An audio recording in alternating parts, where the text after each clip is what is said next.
What's up, guys? Welcome back to episode 116 of Psychotic and Iconic. Paul's here along with my co-hosts Nick Theories and Mikey P. Thank you to everybody that's tuned in to the live stream tonight. If you haven't done so already, please go ahead and share it. Thank you to everybody that likes, follows, and subscribes to all of our platforms. Mikey P, I'm not even saying let's ride because that's bad juju. Nah, please don't. Please don't. Let's start off with some positive energy, okay? P&I episode 116, powered by Playmaker, is brought to you by Prize Picks. Daily fantasy made easy. Also, we are live right now at the Props Network at propshu.com. Be sure to go over there and subscribe to our show for all of the best football coverage around, okay? Last but not least, what do we normally wear here on this show? Well, this is fantastic fabric. Yeah, that qualifies. So is this, too. qualifies. Don't sleep on us. Don't sleep on us, Yeah. bro. We ain't There these you bum-ass go. Lakers. We different. Yeah, for We real. different over here, bro. Yeah, exactly. Merchandise courtesy of IPP Pressworks. Get your fantastic fabric today, all right? If you want P&I merch, DM us for pricing and details. We have it all, okay? Last detail. We got a show Thursday, 8 p.m., Week 8. Week 8. Crazy, Game man. picks. I can't even believe this. All right? That being said, we're going to get right into the show. I first have to ask you guys the all-important question. And no, it is not a football question. Mike, show everybody one more time what shirt you're wearing. The Philadelphia Phillies are in the World Series. Yeah, What? honestly, it's one of the craziest things I can remember in a long time. I mean, like, they weren't even hot getting into the playoffs. They got hot in the playoffs, and everything started when they came back game 1 against the Cardinals in the ninth inning to win that game and steal it in St. Louis. So it's pretty cool how baseball works. It's just one little swing of the bat or a pitch or anything, just anything to get momentum is just amazing to watch. So it's pretty cool, man. Yeah, it's absolutely unbelievable. The Phillies made it to this point. I've been saying this to you guys. The recipe for them, they're basically the 2019 Nats. That's what they are. They got elite front-end pitching. They have a good lineup, and they have an above-average bullpen, and they got hot at the right time. That's literally it. That's it. But it with works. that being said, and Mike, with that being said, it's the Phillies in 6. There you go. I was just going to ask you that next. I got the There Phillies you in go. 7. Yo, I'm not gonna lie, yo. Like Houston's they're a good team, but what's gonna really work for the Phillies is that they're an underdog. They're the biggest. They're an underdog in this series, no matter how you slice the pie. Everybody. That's what we're built on. It works to Philly's advantage. So like, I got Phillies in 7, and I think we're gonna take it in Houston. Whoa. Oh, Jesus. 7 games would be incredibly stressful. So I'm going to say this team is a team of destiny. They're winning in 6 games because the Astros are really good. Like, let's be real here. I was cautioning my friends and everything. Please don't go and over-celebrate the NLCS. Like, the Astros could literally, I mean, they could beat the shit out of us. I hope not. Vice versa, though. But that's Vice versa. You know, exactly. But I'm just saying, like, hey, don't celebrate yet. Let's celebrate when we win. Okay? Phillies in 6. Now. Well, no, you gotta celebrate it because you never know when this happens. And it's like just everything that happened for the Phillies season, for them to be in the World Series is the reason why you celebrate. Because you never know what can happen in sports, and that's the beauty about it. I just don't want a repeat of 2009 where we all thought it was over once we got there, you know? Well, we won a ring before then, though. That's also true. That matters. It's hard. It's hard to repeat as champions, and you know, in any sport. Yeah, I mean, I'm just saying, hey, be excited, but we didn't win anything yet. Let's get the real ring. Let's do it. All right. You sound very cautious. because the Astros are really good. I know. I'm just being fair. They're not. They haven't lost a game yet, but they're going to lose game one. They're going to lose game one. I was just going to tell you that. Aaronola revenge after the last outing. All right. But let's get right into football because we got a lot tonight, guys. All right. A lot to cover here. So, unfortunately, we got to go with Tom Brady first. Unfortunately, Nick. Tom Brady and the Buccaneers, Aaron Rodgers and the Packers, both teams upset by clearly inferior teams, the Panthers and the Commanders. It was embarrassing. There's no other way to slice it. So we're going to have to break this down a little bit. And unfortunately, we have no choice. It's just crazy. I can't believe what's going on. It's all right. Let's answer the hard-hitting questions right now, right away. Perfect. All right. Which QB and team is more likely to turn around out of the two of those teams? For me, it's the Packers. I mean, I'm sorry. Whoa. For me, it's the Buccaneers. No, because here's the thing. With the Buccaneers, you still have Tom Brady. And while he hasn't played up to his standards, I still trust him to turn it around. They have a lot of problems. And I think a lot of it's starting with nobody talks about Todd Bowles and the loss of Bruce Arians. Bruce Arians is a good offensive mind. And it just got swept under the rug and nobody saw it. And it's just weird because that was never, ever mentioned to me. It was never mentioned at all in the media, nothing. It was like losing Bruce Arians to go to Todd Bowles was nothing. And I just don't believe that to be true. But I believe that Tom Brady and the Bucs could turn it around more than I believe that the Packers and Matt LaFleur can. And Aaron Rodgers, excuse me. And the Packers have a hard-ass schedule. I mean, that is absolutely fair to say. Honestly, well, let's just put it this way. Byron Leftwich is not getting talked about at all right now either, and he's the guy running the offense. Right now, the defense seems to be in a better position than the offense, but they've been inconsistent too, so I do want to throw that out there. I mean, the whole team itself is not executing. The whole team. It's not just Tom Brady. The entire team is not executing, and it's down to little fine details. They're just not executing, which is abnormal. This team usually, they're all about executing the fundamentals and operating as one. They are sloppy right now. They don't look like themselves. But that being said, I think that the Bucs are more likely to turn around simply because they have more weaponry and their division is absolutely wide open. Wide open. So the Packers right now falling behind to where they had fallen behind, even though I'm not buying into the Vikings completely. They do have a number of games on them now, and they beat them once. So the Packers they have to win a wild card, is what it's looking like right now. So the Bucs at least hey, you're right there in the division still. The sky's not falling, Yeah. Theories. It's the Bucs. Yeah, I mean, I agree. I just think, again, the weirdest thing about this team is that, usually when Tom Brady teams kind of make them, when they make mistakes, they don't make them the same week in and week out. And it seems like the Bucs do the same shit every single goddamn week. They just can't run the football. I mean, they were down 7-0 with 7 minutes to go in the third quarter. And it was a 3rd and 1 on Carolina's 25, and they got stuffed. They went for it on 4th and 1 and got stuffed, and it was a turnover on downs. Those things can't happen. You got to be able to get a yard in 2 plays. You got Leonard Fournette. You paid him $20 million. He's got to get that yard for you. And it's just crazy how sports work because if Mike Evans catches that ball, this game is a blowout in the Bucs' favor, and we're not even having this conversation.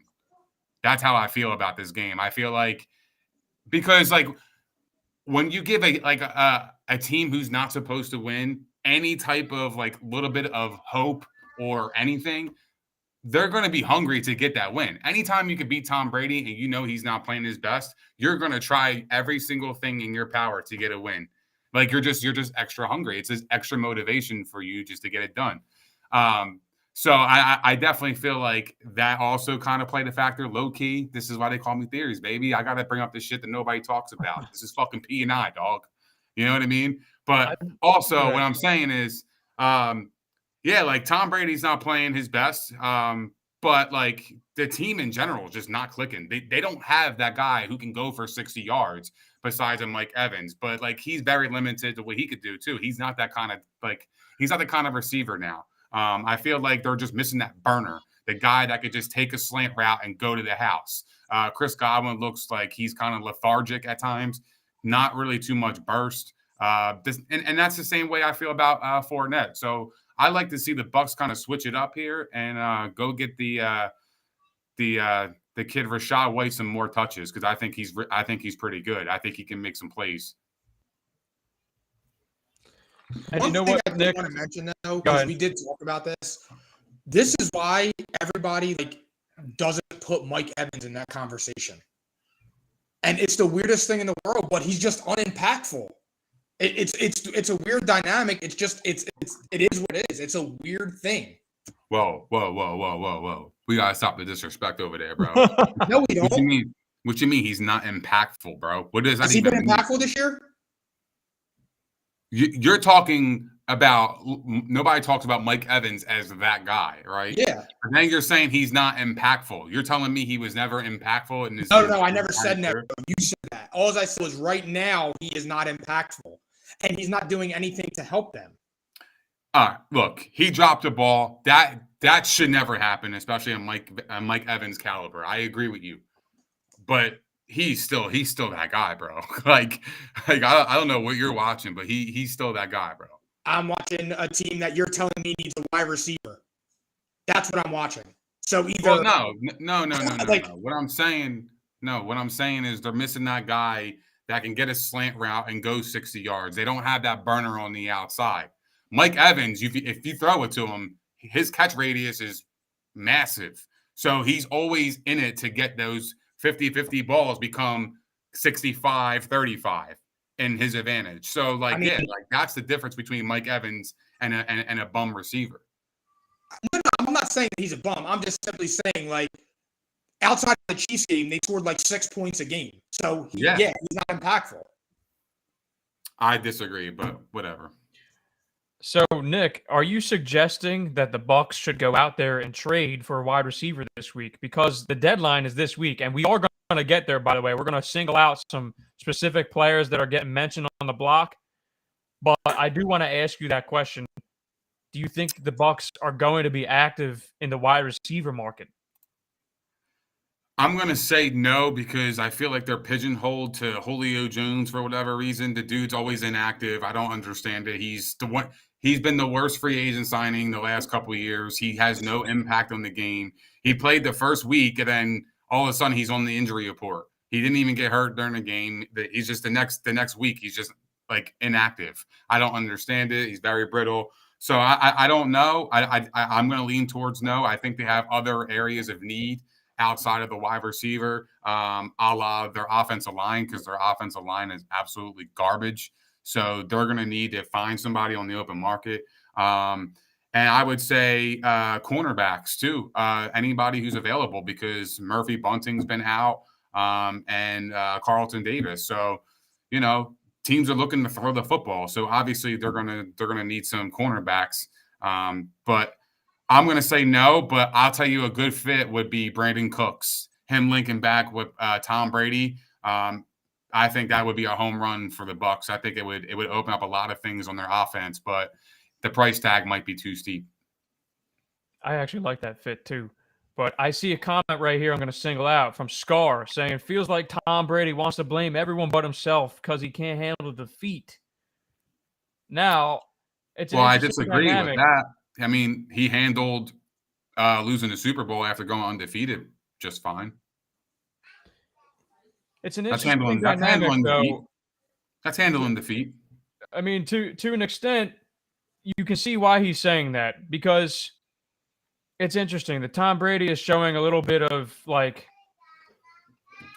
don't know. He's missing throws that he don't normally miss. Now, granted, he makes some that for instance, Mike Evans catches that ball, I agree with you. That probably does change the whole game. I don't know if it changes the outcome, but it changes it some way for They sure. would have busted them wide open. But there were some throws in this game and other games where you're seeing Tom Brady pull the Donovan McNabb worm burner. He's throwing it short into the ground, and I've never seen that from him. So it's kind of hard for me to gauge how much of it is him and how much of it is the surroundings too. I just gonna call it what it is and say he's not playing well and the whole team is not playing well. I think that's just fair to say. He's not playing at his level that he was playing even at last year. And I do wonder if cutting the corners in the offseason contributed a little bit to his slow start. I do wonder because he's been away from the team. Go ahead, Mike. I know you're trying to say something. Go ahead. No, my bad. My thing is with Tom Brady is it's a myth that the offensive line is playing piss poor. The offensive line numbers statistically are right on par with what they were last year. So that is just the problem is if the play doesn't develop within 3 or 4 seconds, Tom Brady's bailing because he doesn't want to get hit. And I agree with him. He's an old man. He can't get hit 6, 7, 8 times a game. His body can't do that anymore. So if the play isn't there within 3 seconds, it's hard. The play's getting blown up. Well, I wouldn't say it's a myth. I'm talking in reference to them not being able to run the football. Well, that's different because the left guard gets blown off the ball every single snap. So, and the Bucs are just so stupid enough to keep running to that side, and obviously it's not going anywhere. When you're getting 3 yards a carry, you're not setting yourself up for success. Teams that get 5 yards a carry, 6 yards a carry, they're the teams that usually win. It's hard to lose when you're getting 6 yards every single run because you're setting up the short field on 2nd and 4, 2nd and 3s. You're giving your offense a better chance to convert. It's all about percentages, right? If you keep getting 3rd and 8, 3rd and 10s, and you're struggling as it is, you're never going to get out of that hole. So the problem is the way they can get out of this is if they find a running game. If they can run the football just somewhat effective, I think this team will be fine. But the problem is they haven't shown they're able to run the ball. And it's a week-to-week same fucking issue with this team. It is. I understand Brady's not playing Tom Brady level, but I don't think he's playing that poorly to the point they're scoring 3 points. Like, there's something going on. There's just no way. I agree with you there. I totally agree with you. Like that, and that's what I mean. But I do get mad sometimes that he doesn't get all the blame. But in this case, I can't blame it all on him because it's not. It's not. No, it's everybody, and it's very similar to the Packers where I was saying it last show where even just 10 out of the 11 guys are doing their job on one play. That's that one guy. If that one guy isn't doing it, the play can get blown up.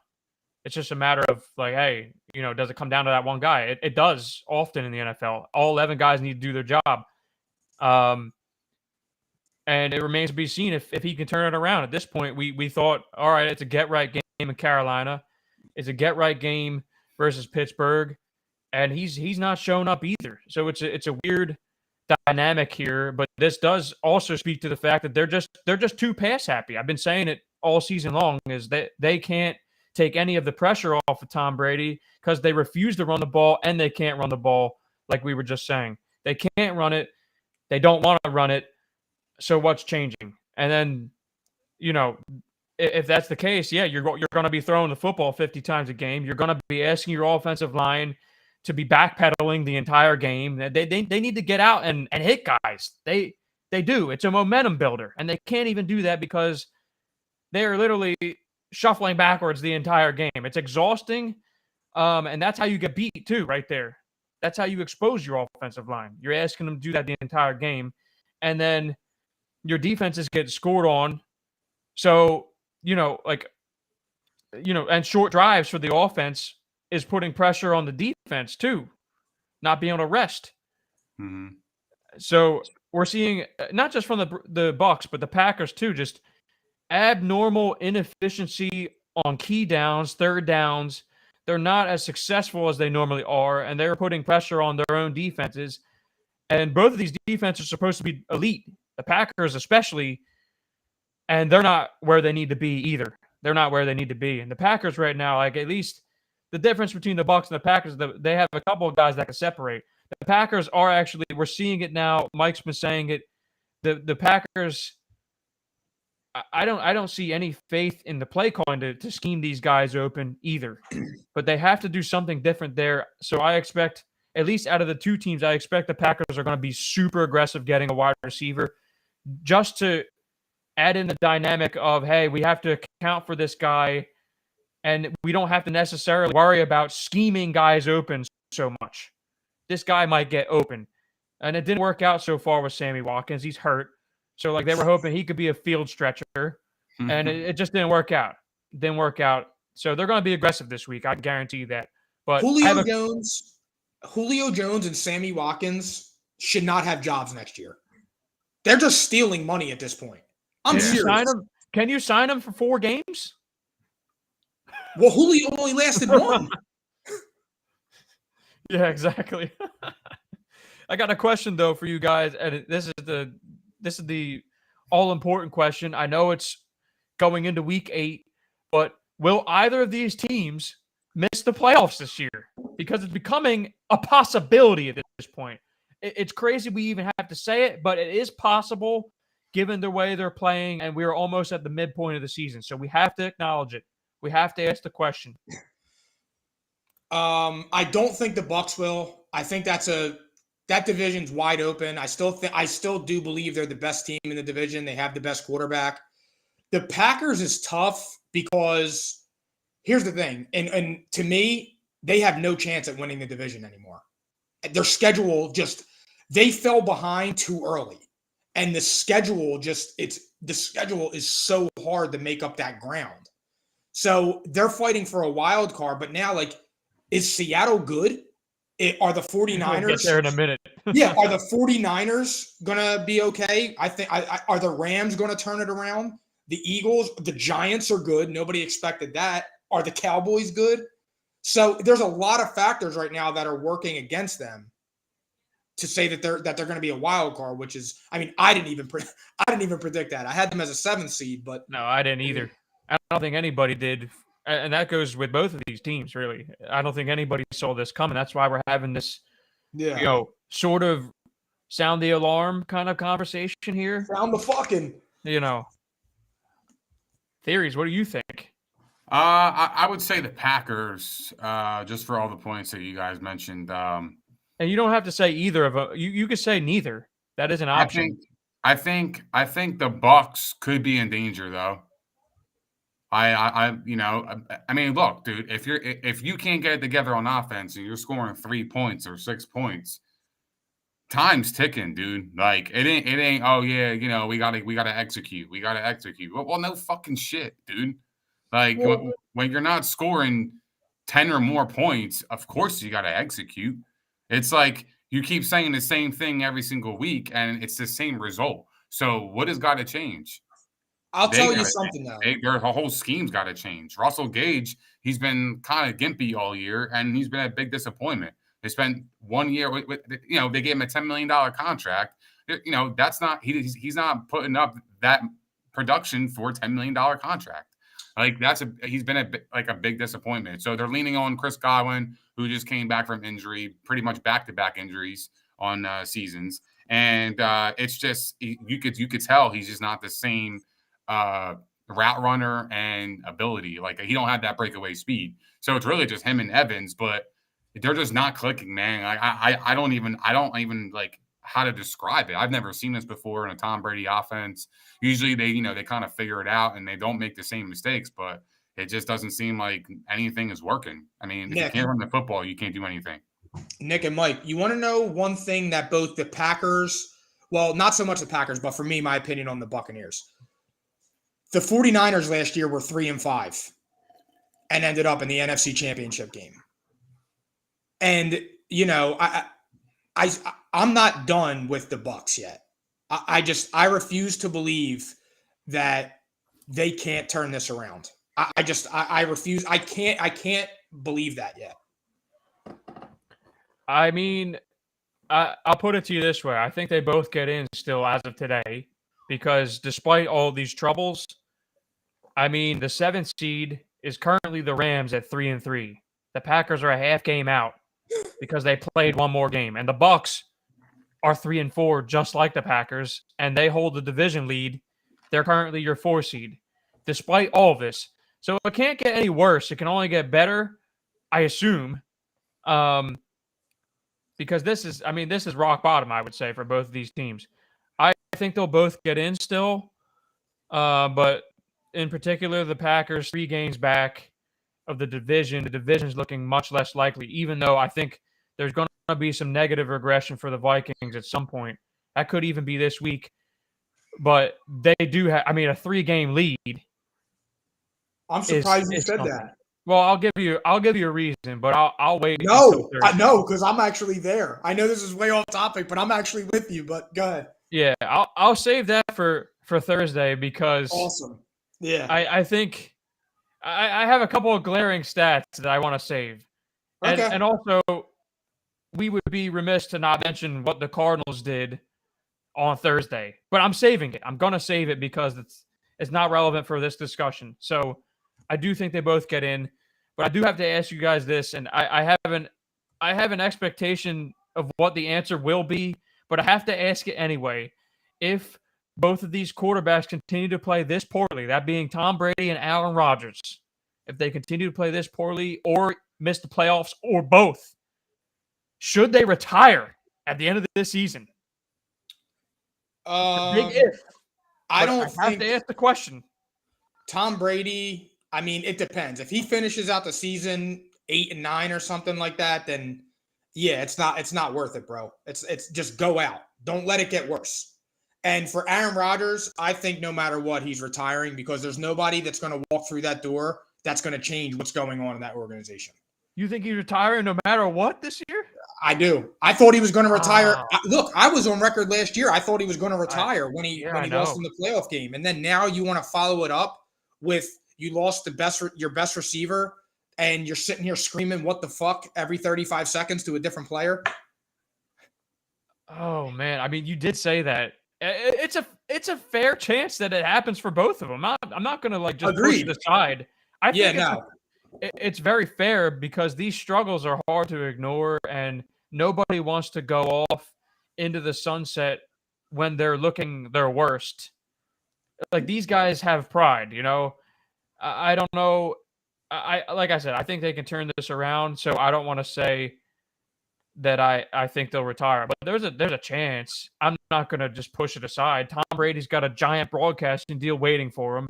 Maybe a chance to reconstruct what's going on with his family. I hope. And then Aaron Rodgers, he's just a wild card. He's a wild card because you never know. This guy could be on shrooms and make this decision, and who knows? He could be pulling a Brett Favre the next minute. I don't know. I want to do shrooms with him. That ayahuasca is. Yeah, I want to try it with him. Yeah, I don't know what to say because he's got so much money on the table, and I don't know. I think that probably he's more likely to stay than Tom Brady because he has a lot more he needs to accomplish than Tom Brady. Tom Brady's already done everything. That's a good point. Tom Brady's done everything under the sun, and he doesn't want to look like this on his way out. He doesn't want this to continue if it continues this way. Theories? You know your guy. Come on, man. I disagree, man. I disagree with you guys. I think Aaron Rodgers has a higher chance of being retired after the season than Tom Brady. I said that. I do. What? I said that too. Oh, you did? Yeah, I said Aaron Rodgers would retire. I thought you said they were both. I thought you said they both were going to retire. No. I said that I would lean that it'd be more Aaron Rodgers because I think he's retiring regardless. And yeah. I think he's done too. I don't think he wants to be there, bro. He don't look interested to me. Truthfully, well, you say that based on what I see. But then you say that, but I see the same thing with Brady too.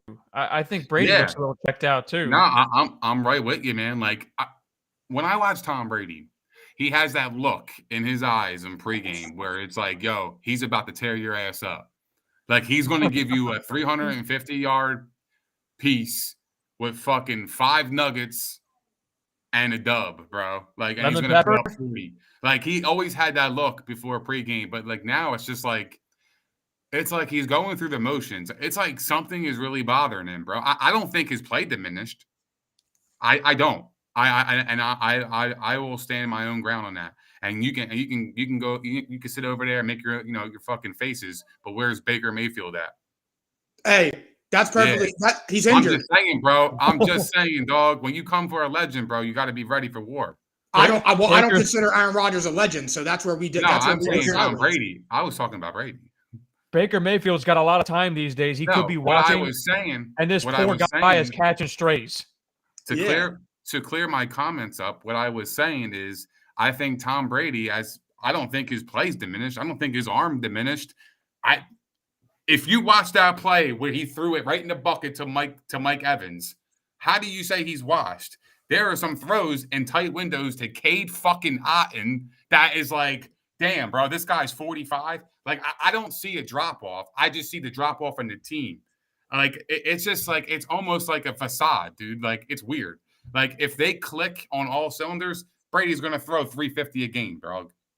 The same can be said about Rodgers, too, though. No, like, can't be because he doesn't have any weapons. No, he doesn't have the weapons as Brady. I'm saying he's made some wow throws, too. Like, for example. No, I know. And it hasn't really been all Rodgers. That throw he made 2 weeks ago to Al Lazard down the sideline, and there's like maybe 2 or 3 guys that can make that throw. Yeah, but nobody's calling Aaron Rodgers washed. Nobody's calling Aaron Rodgers done. Nobody's saying all that. They're just saying like Aaron Rodgers is like, just frustrated with this team. And they're, obviously the young wide receivers are going to get the blame. I would lean that Aaron Rodgers is more washed than he is in his prime. And I don't care how many back-to-back MVPs he's won. He's not elevating talent around him. And when you make $50 million a season and you're a back-to-back MVP, you need to elevate talent. That's why Devontae Adams was let go, because you should be able to elevate the guys around you. That's bullshit, and I'm not playing that. Because other lesser caliber quarterbacks get held to that standard. And that's the thing they were expecting him to do, Mike. And that's the thing that neither of these quarterbacks are doing that right now. Agreed. Totally agree. Neither of them are absolved of this right now. They are not raising the level of the play of their teams, and that's why they're where they are. They're 3-win teams right now. Oh, yeah, we just got our comments. I totally disagree with that, by the way. Wow. Oh, there it is. Facebook just. I disagree with the whole, he should elevate talent around him. I mean, look, Aaron Rodgers he's a veteran. Like, he's been there for 15 years playing quarterback. He knows what it takes to get on the same page as his wide receivers. Do you know how hard it is for rookies to come in here and just perform at a level that, like a Justin Jefferson? Nobody's those guys are hard to find. Jamar Chases are hard to find. If Aaron Rodgers had one of those guys on their team, I'm sure they would be the same wide receiver. Probably a little bit better. But what I'm saying is it boils down to who you draft and getting on the same page as your young wide receivers, which is very difficult. Not all rookies are going to get it right away. And that is the tricky part about going into the season with rookie wide receivers. They're not going to always get it right away. Rookie wide receivers, not really fair.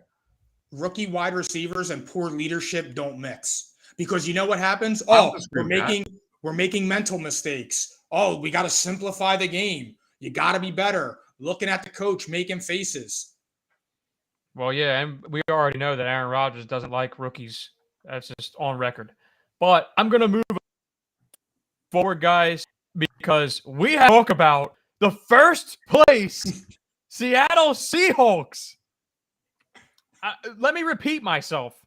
The Seattle Seahawks, led by Geno Smith, are in first place in the NFC West. That division includes the Super Bowl champion Rams, the NFC Championship 49ers, and the playoff Arizona Cardinals. And the Seattle Seahawks are in first place. So, I have to ask you guys something. Are they for real?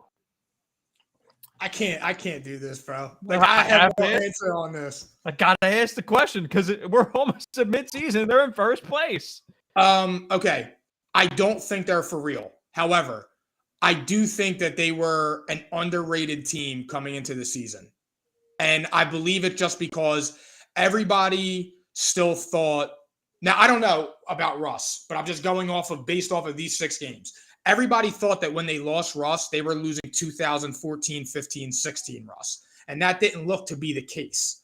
So, but when you have DK Metcalf and you have Tyler Lockett, your O-line is playing decent. And you have Pete Carroll, who I think at this point now was an underrated head coach because everybody thought that Russell Wilson was making Pete Carroll. And I'm not so sure that that's the case right now. But I think they're better than everyone anticipated, but I don't think they're for real. Oh, man. Damn, I like that. I never thought of that. I never thought about Pete Carroll being that guy, instead of the Russ, instead of the other way around, where Russ was getting all the praise and the head coach was kind of clueless. He ran the ball on the 1 yard line, yada yada. You know what I mean? Like, that's interesting. It's a good take. I'm potting. Well, listen, the guy, he won only 1 ring with the team that he had, and that goes on the quarterback and the coach. I'm just saying they only won one ring. They should have had probably 2 or 3 with the team that they had. So, and I'm also not going to tolerate any Russell Wilson disrespect of his career. They certainly have helped each other. Let's just put it that way. I'm not going to tolerate the disrespect of a Hall of Fame career. I will absolutely tolerate you shitting on him right now, though, because I do that the most. Let me ask you a question real fast. If Russell Wilson never makes the playoffs again, is he a Hall of Famer? Well, yeah, he already got in. 10 years, he has a Hall of Fame resume. But it's going to look really ugly. It's going to look really ugly on his resume if he doesn't return and if he continues to play like this. If he continues to play like this, they're going to be looking for a way out of that contract. That's also true, but they're stuck with him for 2 or 3 years. It can't get any worse than this. Agreed. It can only go up. So, but let's not make this about Russ because we have to talk about the Seahawks. So, Nick, are the Seahawks for real? Mirage. But they're on the rise. I'll tell you that. I like this Kenneth Walker kid. Man, he's a stud running back. He's very good. I mean, look, like I said, if you could run the football, you could be in fucking football games. You'll be able to score points. What? What are you looking at me like that for? Yeah, the guy's getting 160 yards rushing. Hell yeah, that helps you. No. I'm reading a comment. Somebody just said Colin Kaepernick gets called in to play for Seattle if Geno Smith gets hurt. Oh, I'm sorry. You're looking at me crazy. Yeah, bro, take it easy. My bad. It's just my emotions. But DK Metcalf, Tyler Lockett. I mean, dude, like they're playing really well, but like they're playing with almost like they have nothing to lose. Like Geno Smith is playing like he has nothing to lose. Everybody's already counted him out. You already heard him week 1 when he beat Denver. Like he's playing with this chip on the shoulder. That's actually kind of scary for opponents because when you play somebody who have nothing to lose, they're going to do everything to kill you. That's what they're going to do. And they're going to find ways to win, to beat you and upset you in your own building. And it's like they're playing with this self-confidence. Pete Carroll is doing a hell of a job. He's, they're playing really good football. They just are. I mean, I can't explain it. But I'm sorry. Geno Smith is playing top 7 football in the league. Like, that's not what's going on. This is the weirdest year I've ever seen in my life. This is the craziest year. I mean, you got Aaron Rodgers and you got Tom Brady under 500. And you got the fucking Giants and the Jets at 6-1 and 5-2. It's the most insane season I've ever seen in my life. It's really crazy, bro. I mean, I know Vegas is cleaning up on this other. Yeah, major. Not if I had anything to say about it. But listen, like this whole Geno Smith thing, Geno versus Russ, is no longer even a conversation. Geno Smith, unless your name is Mahomes, Allen, Jackson, Hurts, he's playing better than every quarterback in the league, minus those short handful of names. So it's no longer about Russ. Hold on, it's no longer about Russ anymore. I'm sorry. I was reading the comments, And Caden, the Colts fan, said, "What QB can I get for Brady and Keenan Allen?" He said, "Dak owner already said he'd give me Dak for that deal, wondering if I could get more." Absolutely, you could get more. You're getting Dak fucking Prescott? Stinks. He stinks. You can get more. Keenan Allen's coming back. He's coming back off injury. Mike Williams just got hurt. Keenan Allen's stock is going to go up, and Tom Brady's stock will pick up as the season goes along. So I would have remained put if you're going to move him for Dak. That's my advice. And actually, I have another question that I've been holding on to from the audience regarding Seattle Seahawks running back Ken Walker. Okay. Chaka says, should I trade away Walker and George Pickens for Justin Jefferson and PPR? It depends. I mean, look, if you have running backs, like if you have Josh Jacobs and you got an Austin Eckler on your team, and your third running back was Raheem Mostert, and you don't know if and you need a wide receiver, yeah, absolutely, I would trade for Justin Jefferson because you already have the depth. But if you have, you know, a Saquon and Kenneth Walker's or two, I probably would remain put, depending on, you know, I mean, yeah, I would remain put because not for nothing. Kenneth Walker's really good, and it's hard to find good running backs. As a Deontay Johnson owner, George Pickens looks like the guy that Kenny Pickett goes to for real. He's his touchdown. He's his touchdown target. Proud Pickens owner in 3 leagues right here. I'm very proud. But I actually have a different answer for this trade because the key word here is PPR. And the one thing that I would love to see the Seahawks do more of is get Walker involved in a passing game, which they do not do. So if this was non-PPR, I might actually be thinking about this. But for PPR, and you're getting Justin Jefferson, who's a first-round pick, playing like a first-round pick, then I am going to pull the trigger here. But the fact that Ken Walker has even made this a conversation just shows you the level of talent that this kid has. He's a certified stud. He could be a league winner for you. But in this circumstance, you said PPR, I take Jefferson. That's just me. Non-PPR, okay, it's different. I might actually be sitting put. I might be staying where I am. All right? But back to the question. Are the Seahawks for real, guys? I didn't give you my answer. And I believe I owe you one. So I hate to say this, but look at the league right now. And tell me how many good offenses there are. Not many. Offense is ugly this year. The Seahawks offense, the Seahawks offense right now in its current stature, and now we know DK is not going to be out for too long. I think that they have a good enough offense to make the playoffs. So I'm going to say that they're for real, but here's the follow-up question. It's a facts or cap. All right? Facts or cap. The Seahawks will make the playoffs this year, and I'll answer it because I was going there, okay? I'm saying cap because I don't think their defense is going to be able to hold up. Their defense is getting shit on. And I do feel like some of these veteran offenses are going to catch up a little bit here. I mean, come on. Like, you cannot get into the playoffs with the defense that they're playing right now. But they will compete. They're real enough to compete for a playoff spot. I am going to say that because that's how good the offense has been, and that's how good Geno Smith has been completing the ball 73% of the time right now. 73%. And they got a run game. They got receivers, so they're going to score. They just hung 38 on the Chargers. Okay? Come on. That's crazy. Well, to be honest with you, the Chargers have kind of been looking a little miragey too. So I don't know. Are they the real deal, or are the Seahawks just that good? Still a 9-win team from last year. So to me, hey, if you're shitting on a competitive team that is supposed to be leagues ahead of you, and they're doing this weekly, by the way, they're hanging 30 plus on everybody. So it's consistency for me. They consistently score points. That's huge. That's you know what's crazy?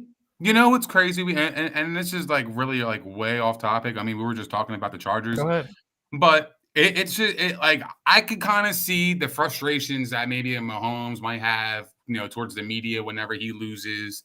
But Justin Herbert, man, it's awfully quiet when he loses, and I don't understand because we call him an elite quarterback, but yet he hasn't performed like an elite quarterback when he should be ascending. He's kind of like plateauing to a degree. So. And the media is very quiet about that. It's just very interesting. So now I can kind of see their side a little bit here. Just want That to was throw always that. the problem with That's a Herbert. fair point. Herbert's rookie year started like this. But the problem is after that rookie year, when he got up here, he stopped going like that, and he just went like this. Yeah. He just went also flat. I mean, yeah, he definitely deserves criticism. But I will say this. The injury combined with Keenan Allen being out, Rashawn Slater being out, and the team's refusal to run the football for half of the season so far. They finally are doing that now. But that catches up, and also the defense has just been awful with all those high-profile additions, and they just lost J.C. Jackson for the season. So it's not – this is another situation where it's like, okay, the whole team has been crumbling. It's not just Herbert, but – Herbert absolutely deserves criticism and needs to play better. If you are going to show up and play on the field, you need to be better. Otherwise, sit your ass out and get healthy. That's all I'm saying. I'm sorry, Mikey P. I'm sorry. I'm just laughing at a comment I just read. So we're talking Steve Carroll. Steve Carroll is absolutely fucking insane. Like, oh my God. That's a sign that we gotta move on. Sick shit. Yo. Yeah, move on, fam. So this will be faster paced. This segment. I'm sorry, Mikey P. I didn't mean to cut it. No, it's okay. I saw the comment. I was just like, whoa, man. Steve Carroll. Interesting. It's crazy. The New York Jets, the other surprise team. 5-2, but I have to put a little damper on it. They lost Breece Hall for the season. That's my guy. I'm depressed. Torn ACL. You hate to see it. They then go out and look. I have to mention this situation because this is where we're going. We're taking a fantasy angle here in a minute. I also, for the first time in my life, drafted handcuffs this year, like religiously. I have Michael Carter. I'm thinking, all right, I might be able to survive here. This team likes to run the football, right? And then the Jets trade for James Robinson. They trade a 6th-round conditional pick for James Robinson. James Robinson's probably going to take on the early down work sooner rather than later. Maybe not this week. So Carter might still have some value. But I'm saying I just got shit on twice in a matter of 24 hours, and I'm depressed about my guy to begin with. And then you're telling me I go out and do the right thing and get the handcuff this year, and it didn't even matter. You some shit. For real. So I'm going to hold on to him for now. So I'm going to go right to the fantasy angle before I ask you the reality of the Jets, okay? If you're a Breece Hall owner, who are some waiver wire targets that you would go for at running back this week? And I'm going to whisper one right into the mic. The Gus Bus. What'd I say? The Gus Bus, bro. I was cracking up when I saw his number, dude, because I just heard you saying that and what we were talking about last week. I'm like, this dude was spot on with Gus Edwards. But, like, I just can't see myself going into my week ready to rock, ready to play some fantasy and win. Like, yo, who's your RB2? Gus. The Gus Bus. I'm uncomfortable with that. He doesn't even look like a running back. It looks like an offensive lineman in a running back. He just looks like the Hulk. But that's the first one, right? Would you guys agree with that? Absolutely. Gus Edwards is a priority claim. I guess, would you still claim Michael Carter despite the presence of James Robinson? Well, I feel like Michael Carter he's usually on a roster. If somebody had Breece Hall. But, yeah, I mean, Michael Carter would be somebody I look at. I mean, James Robinson obviously getting traded to the Jets is going to hurt his value. But I think you can get a couple of games for Michael Carter. And then if whatever you have on your team, maybe you could package a deal, sell high on Carter if he has a big game along with a player, and then go get another running back. That would be an avenue that I would take on the waiver wire there. So if he's available, I would go get Michael Carter. The Jets are committed to run the football. They're committed. Facts. Yeah, and also it's just a sign they want to have a 2 running back offense. I would lean more with Carter and PPR than Offensive non-PPR. line is good too. Oh, well, and they just lost Oliveira Tucker for the season, which Yeah, that's a big loss. I didn't even mention yet, but that is a big loss at left guard. But any other running backs, guys, that strike you as a good waiver wire target? Like maybe what? Like if you could see if Deontay Foreman or Chuba Hubbard's available. Is there anybody else? I would go Deontay Foreman all day. He's probably number 1 on my list. I know Isaiah Pacheco is out there, but like I just can't get on board with Chiefs running backs. I think they have CEH still in the wings. They still have Jerick McKinnon. They're not going to just phase out. He's been playing really well. So I just see them just being running back by committee just because he's the starter. That doesn't mean he's going to be a fantasy option. And that's just how I feel about it. I haven't really seen enough of him. Even last game, I mean, he was kind of mid. He had maybe 4 points the entire time.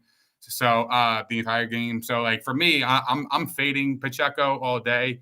But I would go all in on Foreman because again, Carolina is going to run the football. They got PJ Walker at the helm. You know what they do best. And I mean, look, McCaffrey was getting 20 touches a game. I mean, Foreman was actually doing that last year when he was on Tennessee, and he's proven that he can be that kind of workhorse. So I would go towards Foreman more than anything and fade Pacheco. Okay. I appreciate the mention there with Pacheco because he is tending to be out there, and if he is starting, it's definitely worthy of adding him, but starting him right away, you're right, Nick. Got to be cautious of the committee as a 3-man committee.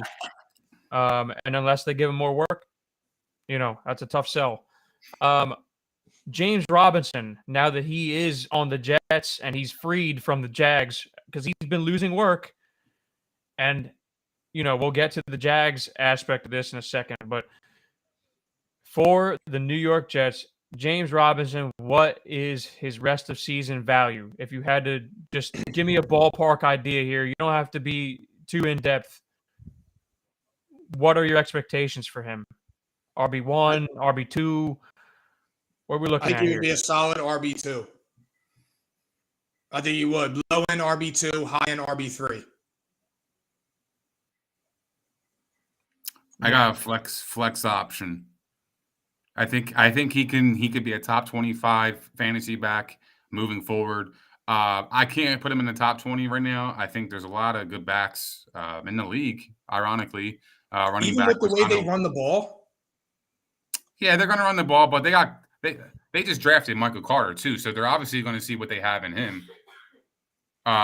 Even though they just traded for James Robinson, but they got rid of a 6th-round pick. It could be a 5th, depending on how much usage he gets. Yeah. So obviously, I feel like the Jets are going to play to their advantage and probably play him less to get the lower price tag, depending on how competitive they are from here on out on the season. But I mean, the move to me tells me that the Jets think they can win now, which is pretty cool. So, 100%. but yeah, no, I like the move for the Jets, no doubt about it. I just think I see him as a top 25 option. Yeah, and that's fair. I would say solid RB2, and if the matchup is real juicy, he could maybe put up some low-end RB1 numbers, but I'm sure there's going to be some where he just completely busts out too. At least he's going to play, though. So if you have him and he was sitting on your roster, ETN handcuff or whatever, notice how I said that, but we'll get there in a second. James Robinson now is relevant again, and he's not droppable. He should be on your roster, okay? The next question is this, the flip side of it. All right, Travis Etienne, who's been breaking out in a big way the last couple of weeks for the Jags. We need to know his rest of season value. But first, you know what I'm going to say. Theories, you're an Etienne owner. What have I been saying for the last month? Buy low, because the numbers in terms of his usage have been there, and we already know about the talent. Now you're seeing the guy get comfortable in this offense.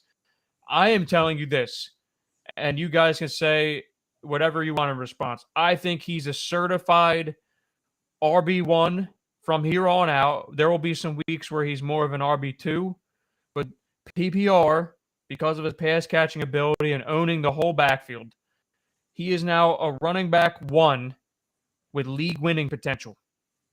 Just like that. See how I flipped? Yeah, that was good stuff. I'm in sync.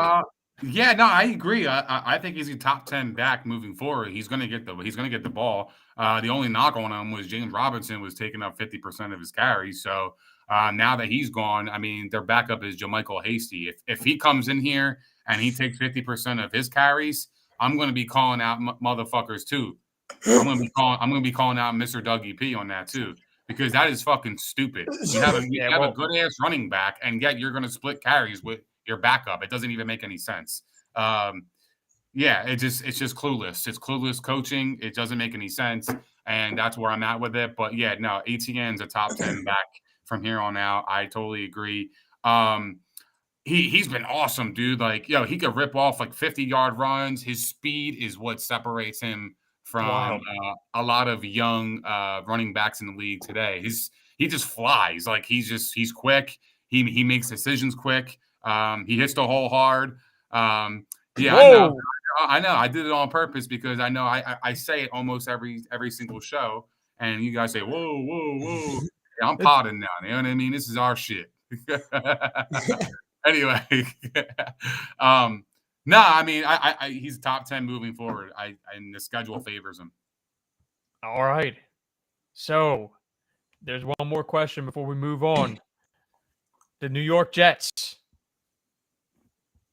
Now that they're 5-2, they are firmly in a playoff position right now. Okay, 5-2 puts them as the highest wild card, and they are literally a half game back of the Bills for the division. That is insane.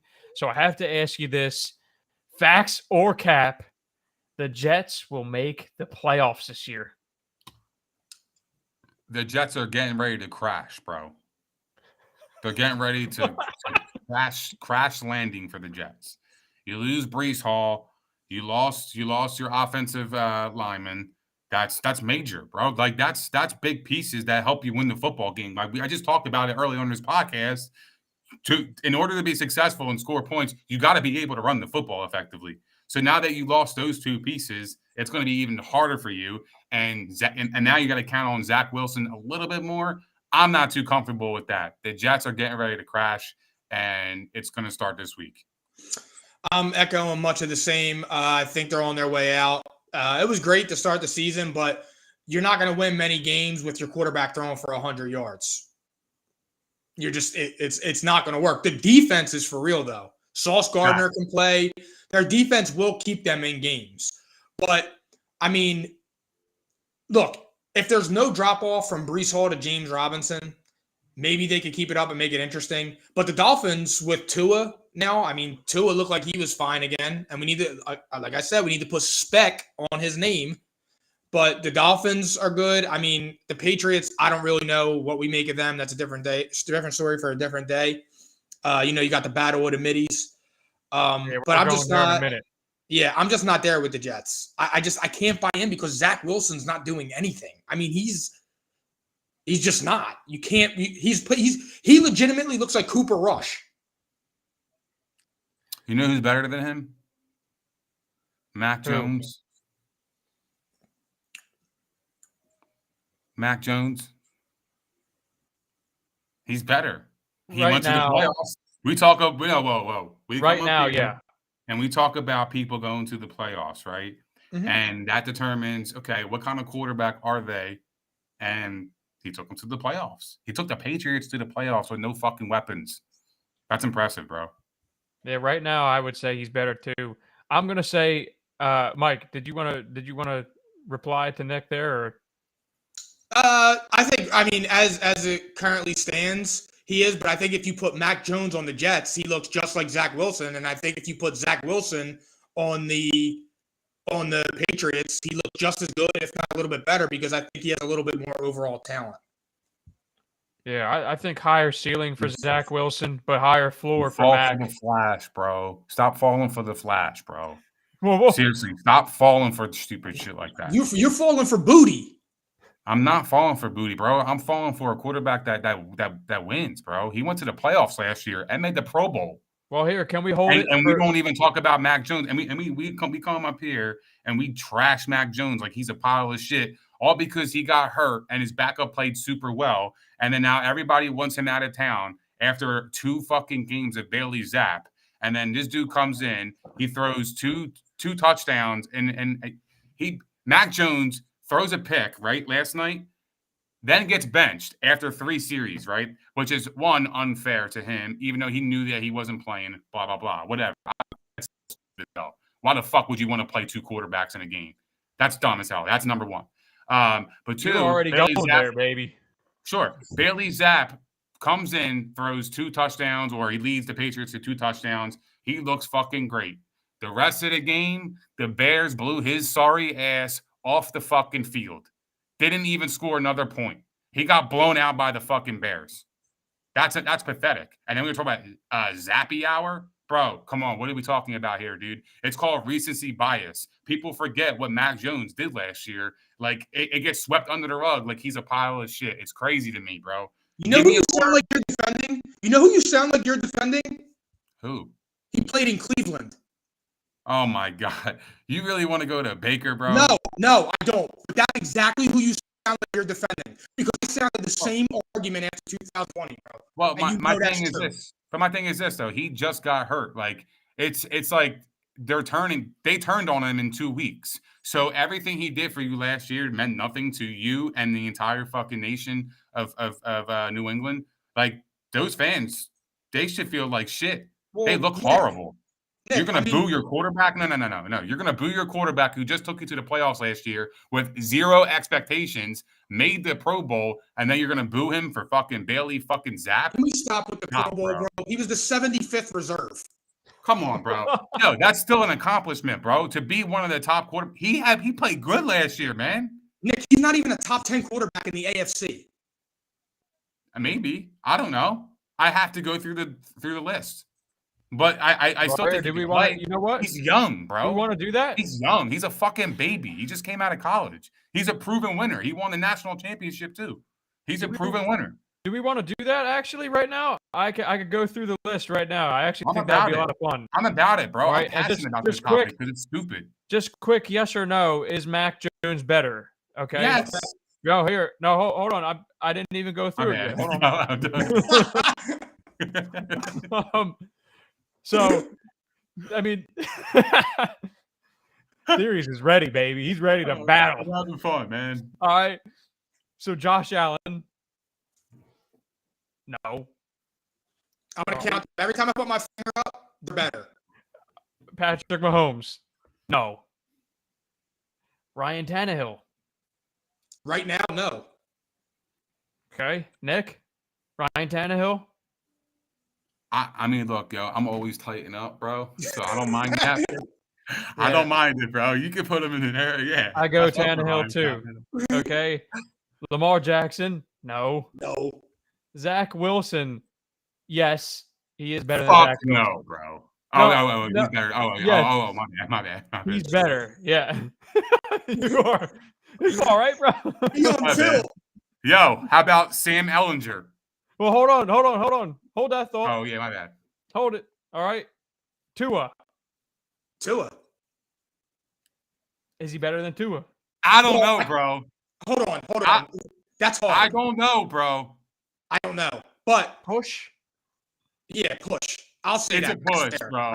That's a push. You give Mac Jones a Tyreek Hill and a Jalen Waddle, bro, anybody would look good, bro. That's fair. That's a fair argument. I mean, I would even maybe give Mac Jones a slight notch there, but in terms of recency, I think that levels it out. So I'll just say push, okay? But we might revisit in a second, okay? Justin Herbert, no. Joe Burrow, no. Are you still counting, Mike? Because I'm not counting. How many is that? That's 7. There was only one yes so far. Derek Carr. No. Matt Ryan / Sam Ehlinger. Mac Middies, bro. Yeah. Mac Middies, bro. I mean, probably, yeah, he's probably a little bit better right now. I'll give him a yes there. Why not? I don't know. I mean, Matt Ryan might be a little bit better on the Patriots. I don't know. Yo, Davis Mills. Yes. Facts. How about Trevor Lawrence? Long-haired Trevor Lawrence, bro. You think he's better than Mac Jones? You're out of your fucking mind. I'm gonna say push. It used to be Mac Jones. It's still Mac Jones, bro. I don't ever think it was Mac Jones. I'm not even a Trevor Lawrence fan. Yeah, I actually, again, this is another one where it's like Tua. I think Mac might have him by a notch, but it's been equalized lately. So, because I'm giving him credit for what he has done, too. Here's a fair question right here, bro. How about no Russell Wilson? No. That's tough, bro. No, because if we're gonna sit here, bro. Now see, that's the definition of recency. Because now, if we're talking about recency, Mac has been garbage recently. So if we're going to talk about recency, we have to keep it a buck. I'm going to say this right now: if we're going to sit here and say all these quarterbacks that we just talked about today can turn it around, I'm going to say the same about that guy, and I'm also going to say Mac Jones has been garbage this year. He is not better than Russell Wilson. Can I put an asterisk to that? Mac Jones has been garbage since the Buffalo game. I won't argue. He's literally been. That's why everybody's down on Mac Jones, because the only good part of Mac Jones was his first 7 or 8 games, and then Mac Jones was actually garbage to finish the season. What are we talking about, bro? This is the shit I'm talking about. People love the fucking flash, bro. You're telling me Mac Jones makes the playoffs and made the Pro Bowl. He gets hurt, misses a couple of games. His backup shines. Listen to me. His backup shines. He's had a couple bad games this year to start the season, and now everybody wants him out. But Mr. fucking Daniel Jones gets 65 million chances. Well, it's Daniel Jones' 5th year, and Daniel Jones was better than Mac Jones. And this is Mac Jones, yes. This is his 3rd year. Who? Mac Jones. Exactly. And the problem is that he was coming. Well, here's the thing. Bill Belichick did him a disservice. Fact. That's true. You don't bring in that pile of shit as your offensive coaching room. That's number one. So I will cut Mac some slack there. But the problem is Matt Patricia and Joe Judge. They've won Super Bowls, bro, as coordinators. Bro, they won Super Bowls as coordinators, bro. So you're defending his hires? What are you talking about? You can't call them garbage, bro. They're accomplished. Dude, have you seen their offense? Bro, they've won Super Bowls, bro. I'm talking about, like, as an overall coach. They don't have the weapons, bro. So they've won Super Bowls as coordinator. Yo, if you won a Super Bowl as a coordinator, you're a good fucking coordinator, bro. You won a Super Bowl. You know how hard it is? Only one coordinator out of 32, offensive coordinator and defensive coordinator, win it per year. That's you could win a Super Bowl as a coordinator and be a trash coach. That's absolutely, bro. And there's a ton of examples. Well, here, let me ask you guys the hard questions. Could be one. Let me ask you guys the hot button topics right now in this situation. Yeah, sorry, I'm just bottom, bro. I'm having a good time with you guys. I know this is great.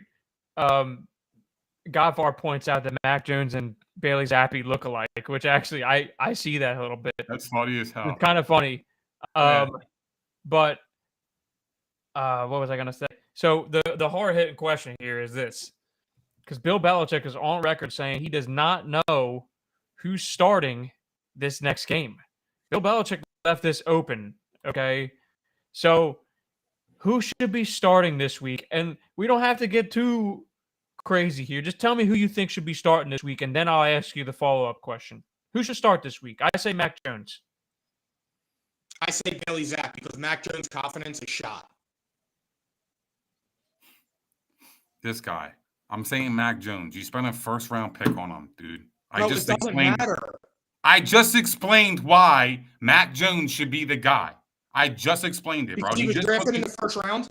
He was drafted in the 1st round, yes. Okay. And you're invested, bro. You're invested. And he just took you to the playoffs. So let me ask you a question. Why the fuck would you bench him? Let me ask you a question, handsome. There was a team in the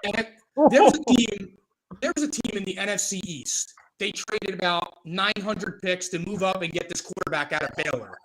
And then 2 rounds later, they drafted another quarterback. I forget where he's from, but he's currently the leader in the NFC North as predicted by one poll. Who's the better quarterback of those two? And it didn't matter after 2 years. What do you mean? Now, see, that's a whole different topic there. Yes, Kirk Cousins is better now. I missed something that.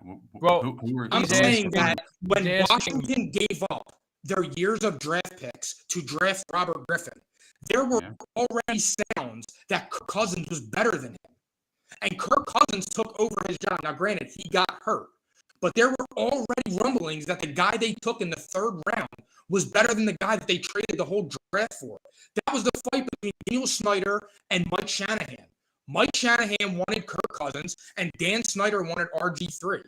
So the whole first-round draft pick stuff, that doesn't hold weight to me. If you have a better quarterback, I don't care what round he was in, you got to put him in. And I'm not saying that Bailey Zappe's better. But did you notice that when Mac Jones went out, they seemed to open up the playbook a little bit? That is noticeable. I will admit that. Like he started throwing bombs and stuff. Bro, they were fucking wide open, bro. Well, where were they with Mac Jones? I don't know, but that's just circumstances, dude. Like that's what you call a coincidence, bro. He was wide the fuck open. And he actually made a bad throw when Jacoby Myers caught it. It was a terrible throw. Myers was right on the money. The what? Myers had to go all out to go catch that. I know. It was a terrible throw. It was a little past him. Bro, it's a fucking facade, bro. It's like people love the flash. People love the Twitter. People love the excitement. People love the entertainment. But Mac Jones don't provide you that unless he's fucking gritty in your end zone. That's it, bro. Well, let me be the middleman here because I don't think that there's anything exciting about Bailey Zappe other than the fans just fell in love with him, which was noticeable. The fans were calling for him, and there was obviously a lot of negative energy with Mac Jones in there. And the playbook did open up when they brought Bailey Zappe into the game, which is weird. It almost makes it sound like they wanted Mac Jones to fail, which I do have a problem with. Yeah, me too. Right. I agree. But let's not forget the second half of this game too. Bailey Zappe had an awful second half. Now, was there instant energy when he came in? Yes, he kept him right in the game in the first half. The second half, he was bad. So for that reason, I say that's why I'm starting Mac Jones. I'm going to try and get this whole thing back on the track this week now that, the momentum for Bailey Zappe kind of got shot in the second half when you lose to the Chicago Bears, who, by the way, played a hell of a game. Let's not just diss them. That was maybe Justin Fields' best game. I'm not going to go there. Just saying, Bailey Zappe had a chance to win his job in that second half, and he crumbled. Agreed. So I go with Mac Jones and stabilize this thing before it gets really ugly. I would love to see Justin Fields with a competent O-line and just one good receiver. I really would, because he has missed throws, and I know that he's had really down moments. But to do that on Monday Night Football against Bill Belichick shows balls. And that's a few weeks in a row where his level of play has gone up incrementally, whereas he looked like some dog shit. For real, like up until maybe last week. Last week he had a pretty good game. This game, he looked pretty good, but it came with a lot of inconsistency too. So let's not forget about that. He showed some ugliness too. But that was a good game. That's a Bill Belichick defense. Not to make this about Justin Fields, though. Bailey Zappe had a chance to win this job. And I actually would argue that if he had a good half, I think it was his job. I think they were going to give him the job. Whether or not I believe that it's fair, I think they were giving him this job. And it didn't happen. So I think they go back to Mac. I don't know, but that's a messy situation over there. It's all Bill Belichick's fault, bro. It's his fucking ego. It's his big-ass ego. Oh, look at me. I can win with a 4th-round quarterback. I'm named Bailey Zappe, and I'm going to beat you with him. It's all fucking arrogance and ego, bro. It's actually really sad. No wonder Tom Brady left his ass, bro. That ass. I love Bill Belichick. He's my favorite coach. But, at the same time, he's an arrogant prick, man. He really is. He don't care. He wants to prove to you he's smarter than you. He's better than you. He wants to embarrass you. That's his whole MO.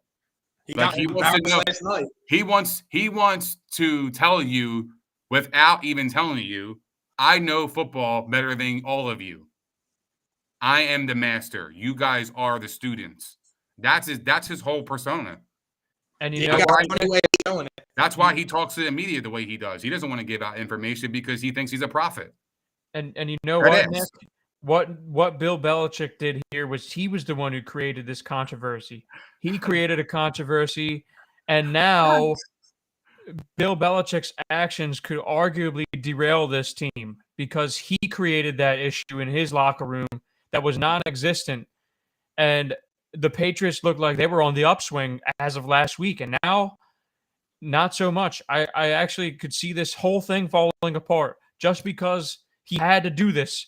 If he didn't do this in this game, he could have shut down this whole situation right off the get-go by not bringing in the backup quarterback in this game. If Mac Jones failed in this game after an entire 60 minutes, then you have the rights to go to your backup. Bill Belichick created this situation himself. He should have given Mac the whole game. That's what he should have done. And now he's got a situation with his locker room. I disagree with that. I disagree with he should have gave Mac the whole game. He should have followed Dallas's blueprint. If Bailey Zappe gets the start and he beats Chicago convincingly like he did the last 2 weeks against all of his opponents, you got to roll with him. He's the hot hand at the moment. But now, if Bailey Zappe would have lost like he would have done last night and he started, we're not having this conversation. That's my point. That's what I'm trying to say is because if you chose to start Mac Jones, so you have to keep Mac Jones in the game. Yeah. Otherwise, you could have just simply said this. Oh, he's not ready. He's still hurt. I'm starting Zappe this game, and then he crumbles, right? And then it's an easy transition. That's what I'm trying to say is you started Mac Jones. You live with Mac Jones. You are in bed with Mac Jones right there. Yeah. If not, I agree with you wholeheartedly. You could have held him out a whole nother game and just blamed it on coming back from the injury. You could have just simply done that, and then it would be a totally different transition here. And then you get a whole look at Bailey Zappe again. So if you did want to get a look at him, you could have gotten a full game. Facts. Yes. Nobody won from this situation. Yeah. And you lost the game. Bro, how do you go into the game knowing that you're going to use two quarterbacks? What the fuck game are you playing? Again, it's not college football, Bill. It comes to the arrogance. It becomes all this mental game that he just wants to show that he's better than you.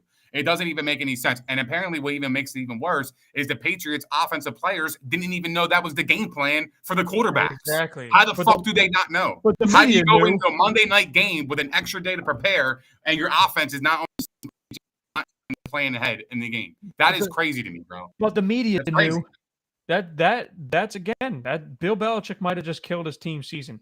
Guys, I have to move us forward, though. We have a couple more things here. I know this is great. This is great. Go ahead. Yeah, go ahead. Final thoughts, Pauls. Who starts Sunday? Mac. Bailey. We'll see. Or he plays both of them again. Who the fuck knows, you know? If Bailey starts, he's going to snap, bro. But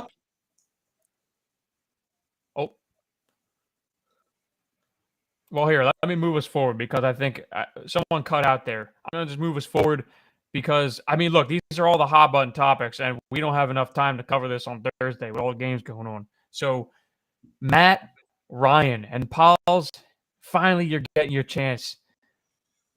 I know you're licking your chops here, okay? Matt Ryan not only is hurt, but Frank Reich goes to the length to say that Matt Ryan was getting benched anyway, and not just a benching, by the way. This is a totally unconventional thing we're hearing here. Sam Ehlinger will start the rest of the season, quote unquote. It's not just a benching for the time being. He outright said, Matt Ryan will not start another game for me this season. I traded for this man. I traded a third-round pick, and I hitched my job to this man. And he's not starting another game for me this year. That's an interesting way of saying, hey, like, I'm moving to the backup quarterback. I'm moving to the backup quarterback for the year, he said. Mm-hmm. And Nick Foles is in that locker room, by the way. He is moving to the third stringer.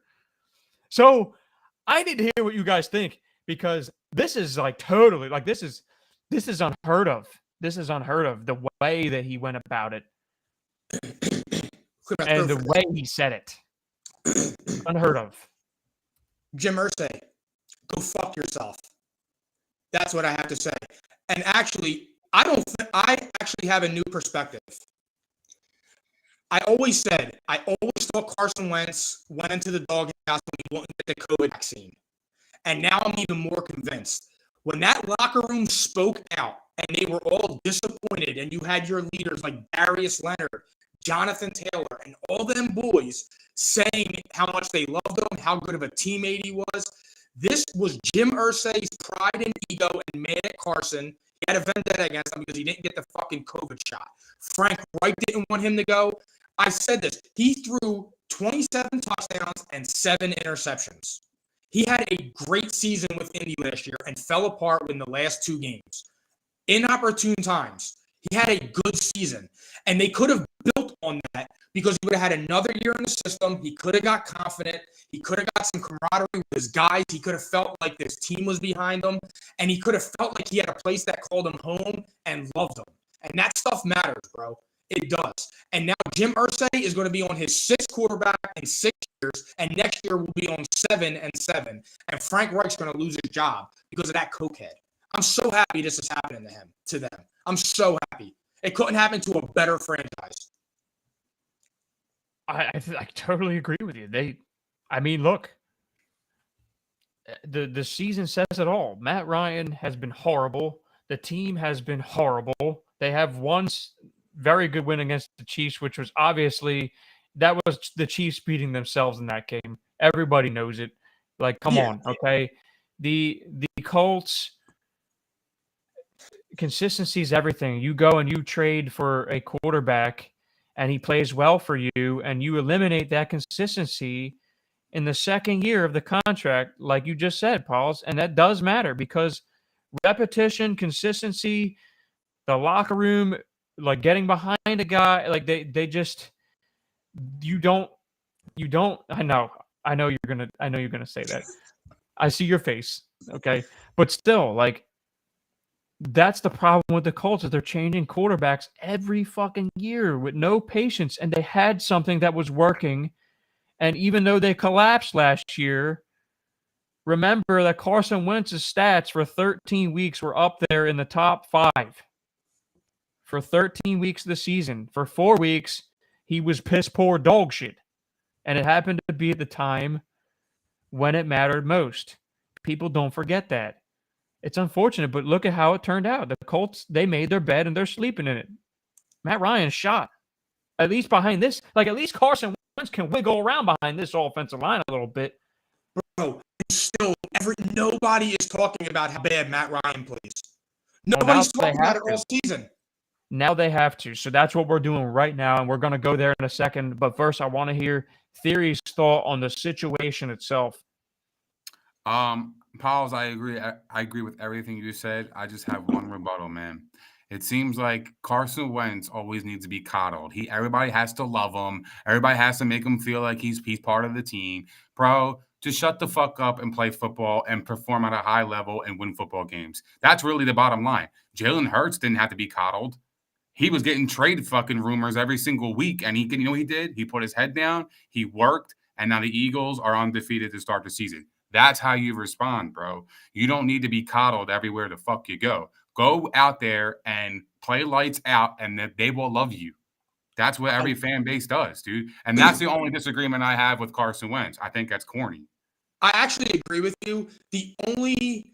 My only like minor rebuttal is like, bro, he had an MVP season and got hurt. His backup won the Super Bowl, bro. Like, yeah. That's like you can't recover. Yo, that's one of the things you just can't recover from. Like, I wouldn't be able to as a competitor, knowing that my backup won the Super Bowl, and here I am, like, damn, I'm over here picking my ass on the sideline while my backup is winning the ring, and I'm over here like, damn, bro, like that's my spot, bro. Like, I look like shit, bro. It's like working all weekend, bro. It's like working all week and not getting paid on Friday. Yeah, I mean, I totally agree with that. I mean, that is definitely a factor, right? But I don't know, man. I feel like that's my only rebuttal to you. I agree. No, I totally agree. But everything you said is fair. And I can support that notion too.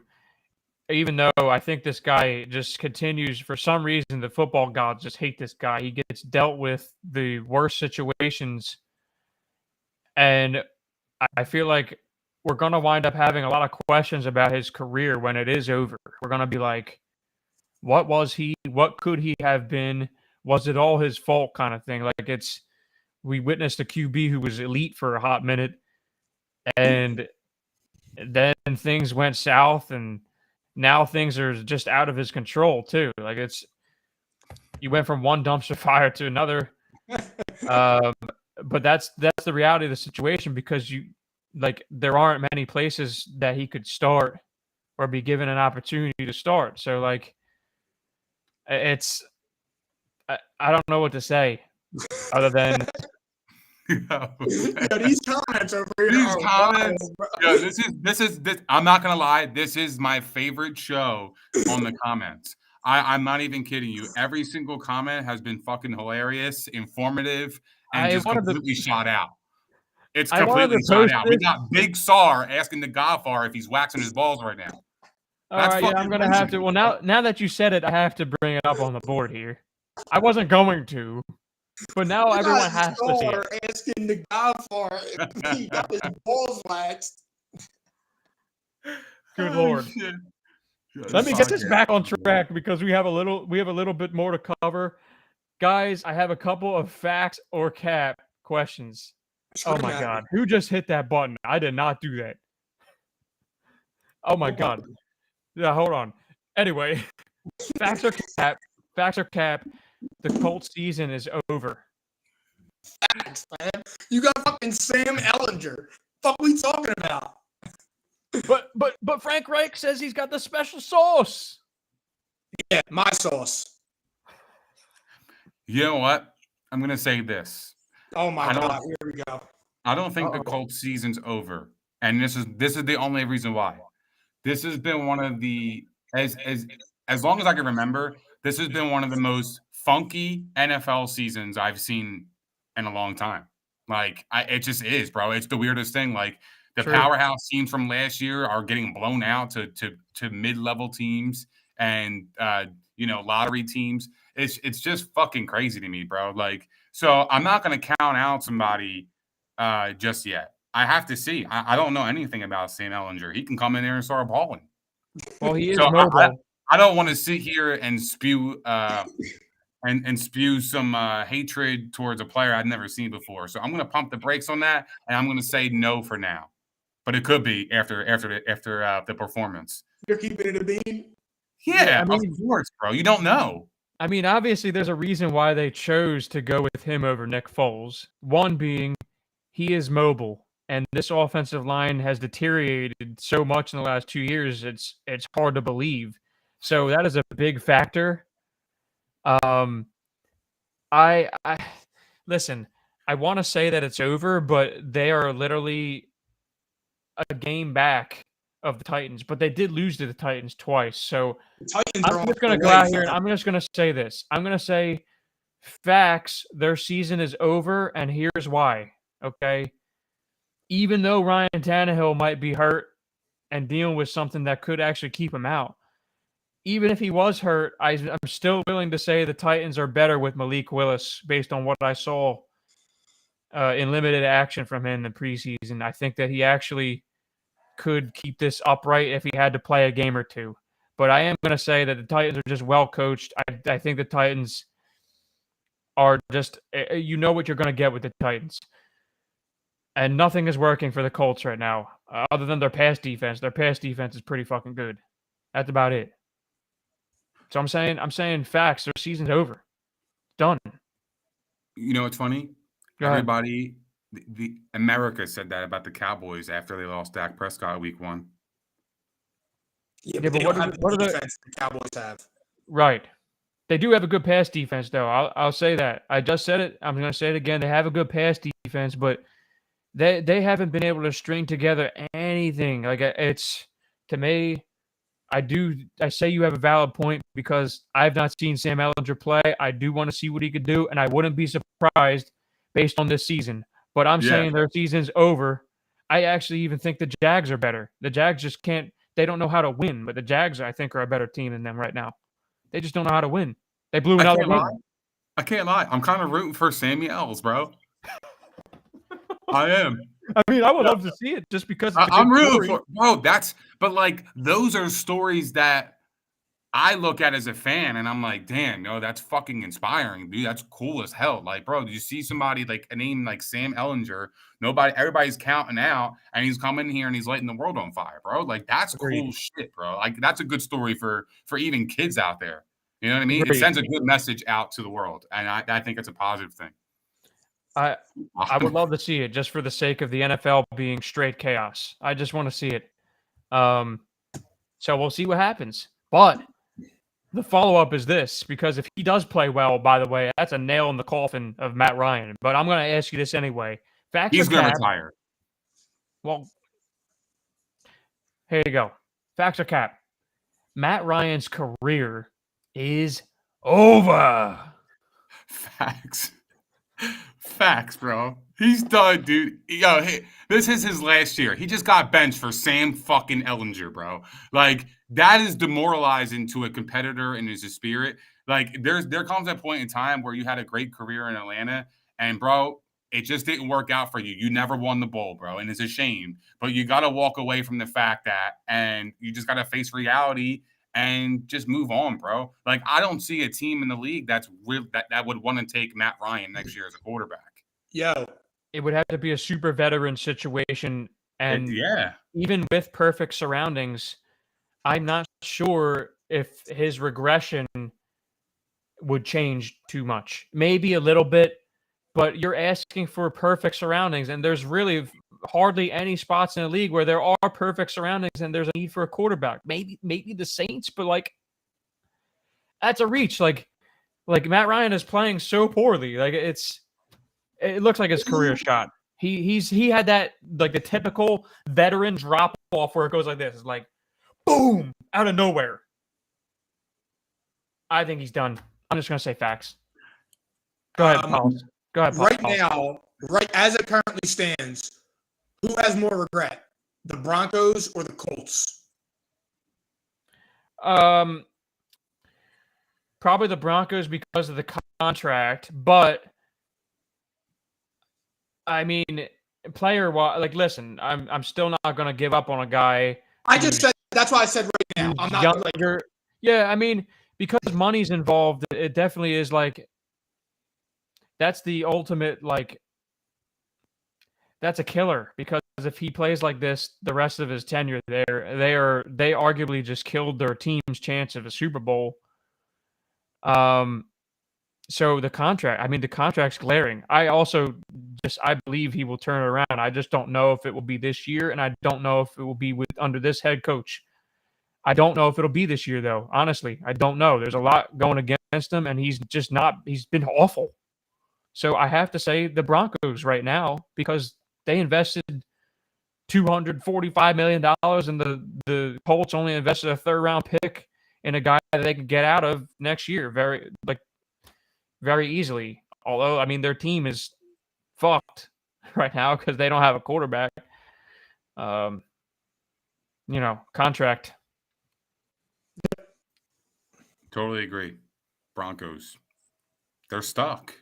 They're stuck. They're just hoping this shit turns around, bro. Whereas the Colts, it's like, all right, they didn't make the playoffs. What it happened the year before? We're back to square one.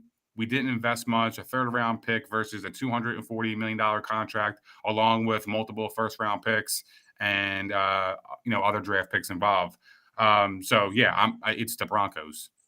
And the thing is, like, revisionist history, the trade, the amount they paid, there were other teams that were willing to pay that. The cost was justifiable, but what's not justifiable is how poorly he's playing. So I will guarantee you this.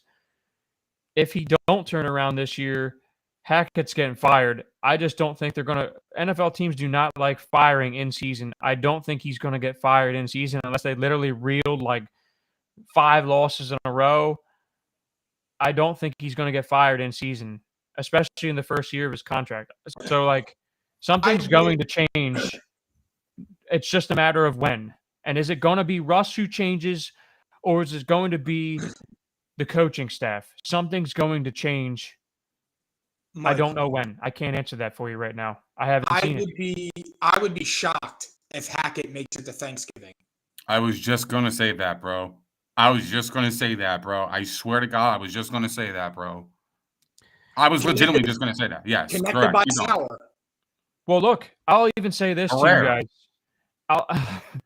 I'll say this to you guys, just because of the nature of the situation this week. If they lose to the Jags and get humiliated this week, and Russell Wilson doesn't in fact play, which we don't know at the moment, if they get humiliated this week, I won't rule out anything, because then they're 2-6, and that is unfathomable. Like, you couldn't have said that to me. And they've been in games. They could have won a couple of these games. They also could have lost the 2 games that they won, too. They could have lost those games. So, like, it's unfathomable. We'll get there, though.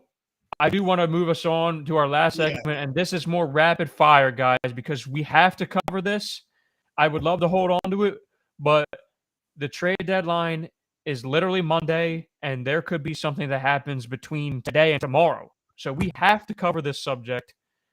Let's make it more rapid fire, though. Let's keep it to, like, quicker answers of where you think. So let me explain this. It's called the NFL Trade Roulette. With the NFL trade deadline less than a week away, I want you to tell me the best fit for players on the trade block.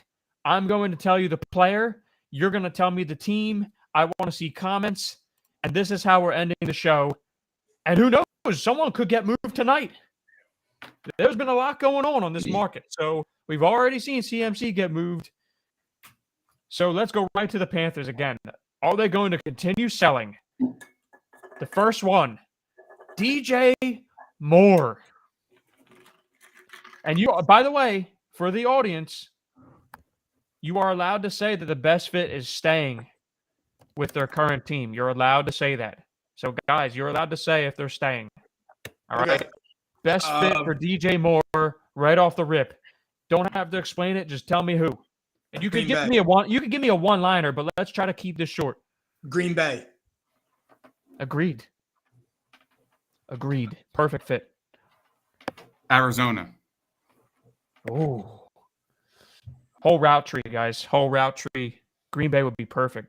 Nick, you said Brandon Cooks to the Bucs, and I agree with you. I actually agree with you there because of the, I don't think Brandon Cooks would fit better in Green Bay because they don't need just a deep threat. They need to do it all. Correct. Mike, Brandon Cooks, Mike. I think he should go to Green Bay, but I think that Green Bay should go for DJ Moore and him because I don't think DJ Moore alone changes the dynamic. It helps it, but it doesn't change it, in my opinion. I think it would be enough to make them competitive. Like, it helps them, absolutely. It does, because anything's an upgrade of what you have right now. DJ Moore is super underrated. But put those two on your outsides, and you got something there. Fine, I'm cool with it. Next up, all right. Next Panther, Brian Burns. No one knows this guy. Phenomenal edge rusher. He is the cream of the crop, but no one knows about him because he plays for the Panthers. Kansas City. Oh, man, that's tough, dude. I'm going to go Miami. Oh. I'm going to go Eagles, guys. I think he's the apple of Howie Roseman's eye. Young, under contract, and Derek Barnett's out for the year. It's just a no-brainer. He's got all that cap. Bro, right? they rejected 2 first-round picks for him. I think it's cap. I think they're capping for that. Bro. Anybody offers you two first-round picks for a linebacker, I'm taking that all day. That's like you need a quarterback. So I would trade my linebacker for a potential quarterback in the draft. That right there, my friend, is the reason I think the Eagles are logical, because I actually think they would give up a first for him because they can, and they know they have their quarterback now. And this is literally a Howie guy. Edge rushers do not grow on trees. All right. Sure, but 2 first-round picks, no way, bro. No to 2. But I would do it for 1. There's no way they got offered that and turned it down. Yeah, no chance. If they did, whoever that GM is needs to be fired tonight. But remember this, guys. Khalil Mack trade. Remember this. It's kind of set a precedent. They will pay for edge rushers. They will pay. Absolutely. Okay. Jerry Jeudy. Los Angeles Rams. So, Mike, I actually would have said this if the Packers were going for 2. The second guy for me would be Jeudy because they could get him at a much lesser price. Probably, yeah. Because Cooks might cost like a 2. He's still under contract next year. Go ahead, Nick. Jerry Jeudy. The Giants. Oh, yeah, they need some help. The Giants, bro. They lost Golladay. He's trash. They lost Tony. He hasn't been healthy. Their number 1 is Wan'Dale Robinson, and he looks all right. And Darius Slayton as your third, and you bring in Jerry Jeudy, who's a burner and can get the defense back while you have Saquon Barkley running wild. Perfect fit, bro. I like that a lot. Elijah Moore, guys, because even though he's activated again, you can never rule it out. He's a sour apple in the Big Apple right now. And Nick, I'm gonna say Giants for that one. Cross town, send him cross town. Elijah Moore. Okay. He is tailor-made to be with Tampa Bay. He is. He is Tom Brady. He would be Tom Brady's favorite target on that team and probably have about 10 targets a game. Wes Welker. He's an underneath route runner, and he's a burner, dude. He is exactly what you were describing earlier. It took every ounce of self-control to not say that when you were talking about Brandon Cooks. Nick, Mike, I actually, now that you just said that, I'm in total agreement. It missed me for a minute because when Nick said Giants, I was just like, oh, okay. But the Bucs are perfect. Love it. It's tailor-made. Love it. And that's out of conference, too. Love it. Makes a lot more sense. Nick, Elijah Moore. I'm him. I like Green Bay in this spot. They need a receiver like him, a burner, a guy who can go deep. Got you. Yeah, that's crazy, man. A guy who could do it all, man. Like I think he would change a lot for him moving forward. I mean, look, I don't know the impact that he would have right away, but like, you know, as the season grows, I think he could be that player for them to help them get to the next level. Okay. Now we're going to some running backs. Kareem Hunt. He was on the trade block in the offseason potentially. So Kareem Hunt, guys, and actually it looks like, you know, it's possible. Paul's is saying Eagles. If you put Kareem Hunt on the Eagles, they're the best team in football. He would be like the same exact way with LeGarrette Blount. Well, listen, if you're gonna go and get Kareem Hunt as the Eagles, I mean, he's your long-term guy, and he could be that guy. He's a do-it-all back. I would not hate it one bit. I don't know.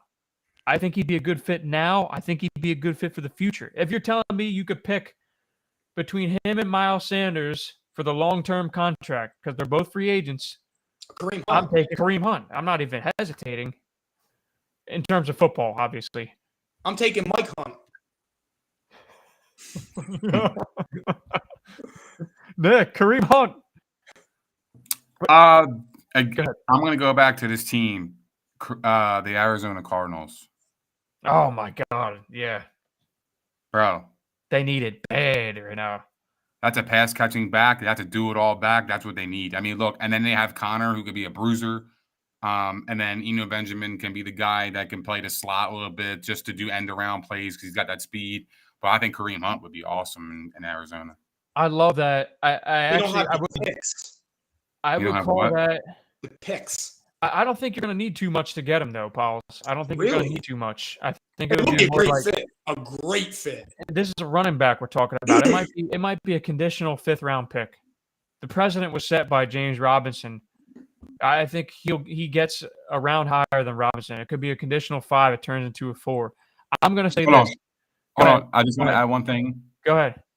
The Kansas City Chiefs, too. I could see Damn him you, going that's back. where I was going. Yeah, I'm sorry, bro. I didn't answer yet. I did, bro. Yo, I swear to God, it was between them. And then I was like, all right. You literally just said my 1B. I'm saying 1A is the Chiefs. I said it in the offseason because why? We already have seen what he can do in that offense. You wouldn't have to teach him the playbook. It's just perfect. He could go in there and play this week. He could go in there and play this week and dominate. And let's rekindle the old flame, make it into a good story. Go out and do some community service too. That would be the best fit because he's already been there and was elite there. And they actually could use him. They could use him. I love it. Cam Akers, guys. He's probably all but certain to move. So Cam Akers. And Mike, you and I talked about this off record. Carolina. Everybody goes there to die, I guess. Right? Is that what you're alluding to? Yeah. No, because look, I'm telling you, because Sean Payton, The Bake Show, and Cam Akers are coming in 2023. God bless you if that happens. That would be like the highest payoff bet ever for a coach bet. Is insane. There's no way he's going there. But you'll win so much money if you bet on that. I'm him. I'm going to say this because I said it to you, Mike. I think the Falcons. Why? Because even if the Falcons don't make the playoffs this year, you have a former second-round pick in tow for the long term, and you hope he's a reclamation project. And he would pair perfectly with Cordero Patterson right now. So you could literally start him over Tyler Algier right now. And yeah, like I said, he's under contract. It's perfect. So take a flyer. Go Falcons. And they love running the football. Go ahead, Nick. This is the perfect spot for Cam Akers. It's the Denver Broncos. If everybody's off Melvin Gordon and he fumbles all the time, then why don't you go get Cam Akers and see what he is? And if he's good, then great. You got a tandem next year with Javonte and Akers. And if he doesn't work out, then who cares? You have nothing to lose. Like you get Javonte Williams back next year, and if Akers doesn't work out, you take a flyer on him. And if it doesn't work out, you get rid of him or you trade him in the offseason if he has value. Like that's how I see it. So funny you said that because that was the second team I said to Paul's off record yesterday because of the reason where it's a former second-round pick and you could still try and make him a reclamation project next year. There's no urgency just because, it's this year. They could suck right now and they could still fix this player for the long term. He had a lot of promise. The talent is there. It's just the health, bro. Yeah, and he probably came back too soon. Yeah, all right, we got a couple of Bears here. There's 3 more players on the list, guys. I appreciate the patience. All right. When we go remote, we tend to go longer. Did you notice that? Yeah, but it's crazy. We're podding. Yeah, we are podding. The Bears, okay? David Montgomery is a free agent next year. David Montgomery. Best fit. Man, I don't know off the top of my head because I don't think he's going to start anywhere again, to be honest. I mean, he might honestly be better off staying in Chicago with Herbert. Yeah, they're not signing him. I'll promise you that right now. But you could say I don't have an answer for that because I don't know who off the top of my head. I don't. Here, I got one. Maybe Tampa Bay. Backup Leonard Fournette. But yeah. And I mean, we're talking about running backs. We haven't mentioned Tampa Bay, which is crazy. I actually like Cam Akers there too. But I'll say this, because he's different. Like Fournette's a plotter and he's inefficient. Yeah. Cam Akers could be a lot more than that. Okay, David Montgomery to the Dolphins makes a ton of sense to me. Behind Raheem Mostert as a bruiser, and this is a guy who you could spell Raheem Mostert and still get solid enough production and keep him healthy. Because right now you need Raheem Mostert for the long run. He is legitimately the perfect fit in that offense, but he will tire out and will get hurt if he continues with this workload. They obviously don't trust Chase Edmonds, And there's no other player that profiles to be a bruiser, a guy that could be that late game closer. Give me Montgomery to the Dolphins. I think it's perfect. And he could catch too. So you have to do that in that offense. I'm gonna say the Buffalo Bills. I think that's a match made in heaven, bro. I like that too. When it gets cold, and you got David Montgomery who runs pretty hard, and he does. He gets a lot of yards after contact. You saw it last night. He was, players were bouncing off of him, and he's still rolling and going. So I think the Buffalo Bills would be a really good pickup for him. Just because their offense, in the passing game is so lethal that if you got Montgomery running between the tackles, getting you 5 yards per carry, they're not going to punt. Nick, I really like that, Nick. The only reason I didn't go there is simple. I think James Cook is going to get an opportunity very soon, and Devin Singletary has been fine. He's pretty good, but I actually do believe they come off the bye and they try and get their second-round pick more involved because he's looked super explosive. They just haven't given him enough work. I think he's the answer, even though the Bills are, certainly they could be in the running back market. They could be. But he is explosive. They got to give him a chance. Right. My answers is predicated on Montgomery being a free agent next year. And I don't think he's going to command like a big price tag in terms of a draft pick. 6th-round pick at best. Maybe even a conditional 7. I'm not even kidding you.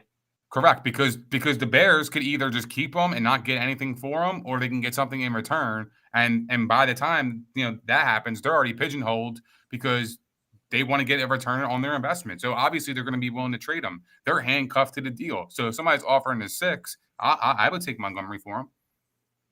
So how about this, guys? Roquan Smith, because he was rumored to be traded in the offseason. He's looking for big money.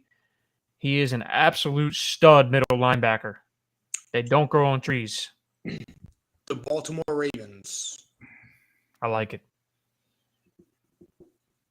Staying put in Chicago. You got to keep the tradition going. Lance Briggs, fucking Urlacher, Dicke. Come on, bro. Like, you got to keep the tradition alive. Guys, honest to God, fit-wise, I would have said Packers, but it's never going to happen because it's interdivision, and they're getting run the hell on. So I'll just say this. I'm going to say the Cardinals because this is an area where I think they actually might be willing to spend, and they already have great off-the-ball linebackers in terms of potential, and sometimes Isaiah Simmons looks like he's developing a little bit. I think that they actually could pull this off. I think they tried to pull it off too with like Jordan Hicks. They tried to pull it off with Hassan Reddick. This could be their answer. I'll just say Cardinals because they give up a lot of yards, man. All right. Last and certainly not least, we have a tight end on the list. Mike Gesicki, still rumored to be on the block. The Dolphins are in the playoff hunt. And they're still willing to get rid of Mike Gesicki. He's not a fit in their type of offense. They need an inline tight end. So where is Mike Gesicki best fit? Home.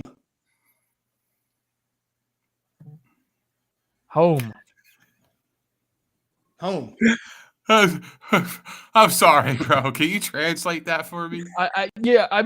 He's are you saying he shouldn't suit up at all for anybody? He shouldn't suit up. He should go home. Wow. I feel like that's crazy because he's got pass catching chops. Let me answer you. Let me answer you real quick. Go ahead, freak. There is no better fit than the Tampa Bay Buccaneers. I'm sorry. They miss Gronk terribly. This is the answer in terms of the receiving option at tight end. He does not block.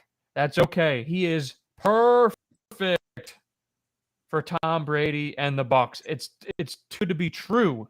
He's perfect. Nick, please tell me that you agree. Yeah, totally. Perfect. Totally. He's got the skill set. Perfect. He's got the skill set, man. That could change everything. He can move the chains, bro. That's what they need. They need somebody who can go across the middle and make those big, hard catches. I would argue, Nick, that move right there would eliminate the need for a wide receiver for them. I would literally argue it because I don't think they're going to be able to do both. And I think they desperately need a receiving option that has Gronk-ish traits. No shade to Cade Otton. Nice future ahead, looks like. He is perfect for that. Like, it's just too good to be true. Those things don't usually happen. I've never been a Gesicki guy. Like, I feel like every year it's hyped up, and then it just falls apart. Like, you got Pat Freiermuth putting on with Kenny Pickett and Mitchell Trubisky. Why can't Gesicki put on? Why? They don't use him. Well, I mean, if you're not using somebody, it's probably because they're mid. It's just a scheme, I promise you. The guy is a stud. You know what he should be? He should be. I mean, he's literally a wide receiver. He's just a bulky wide receiver. He's actually like a slower Chase Claypool. That's what he is. And he's Chase Claypool's fucking cheeks. No, he's got talent. I don't think so. I actually like Claypool. Actually, I didn't even put him on here. I'm going to ask you that right now. Chase Claypool. Home. I think he's going to stay in Pittsburgh. Green Bay's all over him. So maybe that's the other one. Maybe Green Bay gets. He's another one. I don't understand where this reputation came from that he's some big game changer. He's had good games in the past. I mean, look, he's got talent. He's got talent, and his physical features is what makes him attractive in terms of wide receiver too, because he's a big body play. He can go up and get the ball, and he has shown some explosiveness to him. The past couple of years since he's been in the league, honestly. And I just think you get him.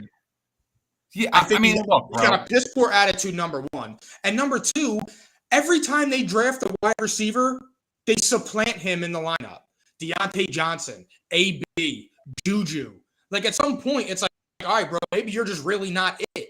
Well, maybe you're living off a weird reputation. It's because it's the Steelers look for the prototypical wide receivers the Steelers look for is the Antonio Browns, the guys who are fast and can get open or twitchy.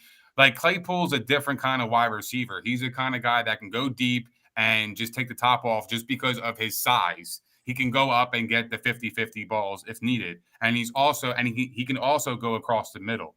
But for the Steelers, I mean, if you look at their history, like, the Antoine Randall L's, that's not a Claypool kind of like style. The ABs, that's not a Claypool style. The Hines Wards, that's not a Claypool style. I mean, who else am I missing? Mike Wallace. You know what I mean? Like, those are the kind of guys that the Steelers always look for. That's why George Pickens is such a good fit for the Steelers, because he fits all those traits. Yeah. Claypool doesn't fit the bill with them, bro. I don't know, bro. He's a good player, though. The Steelers always produce wide receivers except for this dude. I actually wouldn't even hate him on the Patriots. And I meant to say this, Brandon Cooks to the Ravens is so logical too. But you can say a number of fits for these guys. We gave you right off the rip our best fits just without thinking much. So, quick question for you guys, just a rapid fire thought. Are the Ravens being spiteful and not getting Lamar Jackson another weapon because they want to see if he's actually worth the money? Ooh. I don't think so, Nick. No. Wow, that's yeah, of course it is, bro. Dude, you want to set your guy up for success, you got to put weapons around him. If he's being judged by the playoff performances and not getting to the Super Bowl or the championship game, then yeah, like that has to be included in the conversation. Can I say that I will keep an eye on it, though? I'm not saying you're far off here. I will keep an eye on that. I think they'll be aggressive this week, though, given that Bateman has been playing hurt. He can play. He's shown us he can play, but he's not been healthy. So I think that they're going to be aggressive this week. If they aren't, and if they proceed this way, I will maybe question that a little bit. But I don't think that front office, like traditionally, that front office and staff, I don't think that that's something that they would do. I think they're trying to win at all costs. Maybe, but you have a point. And I question it too because it's like, bro, like they traded away Marquise Brown and didn't replace him. Like you didn't replace him, bro. Like what are you supposed to do? Like you gotta, if you're gonna get rid of a player like that, you gotta be able to at least replace him with 2 wide receivers. And yeah, they might not be his talent, but at least you spread the wealth around and make your offense a little bit better in his absence. That right there, Nick, is why I revised my answer with Brandon Cooks, because that is literally the same exact player, except they might be able to get him cheaper and signed only 1 year, whereas Hollywood needed a long-term deal. True. So actually, Brandon Cooks would be perfect for the Ravens. But that's all we got, guys. We have a long but deep show. Pause. That was I fire. did that on purpose. Yeah, fuck that. That was a fucking fire-ass episode. And if you watch for 2 hours, man, you got yourself a treat because we were them boys were potting tonight, bro. There you go. Straight up, straight fire. This is what the fuck we bring to the table, man. So this is what P&I does, man. We're talking about topics that are time sensitive right here, and that's why you gotta talk about them. Because I could go an hour on this beat.